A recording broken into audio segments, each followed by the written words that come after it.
We need to be humble before God and bold before man. That is how it's supposed to be. A lot of us want to be bold before God. We want to tell God how things should be. We want to read scripture the way we want it to read. Most of us are not humble before God.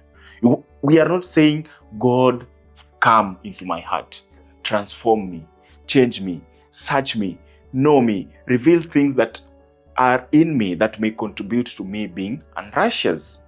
I always say, discernment isn't knowing the difference between what is true and what is false. But discernment is knowing the difference between what is true and what is almost true. You can't receive discernment when you are not humble before God. And that's just the way it is. Most of us have pride. We want to be the God of God. If you understand what I'm saying. We don't want to take instructions from God, but we want to make God to be subject to our own thoughts. So for example, you hear someone saying that God hear my plans, but we are supposed to seek God for God's purpose in our lives. We are supposed to ask Him, what is it that you want me to do? What is it that you store for me?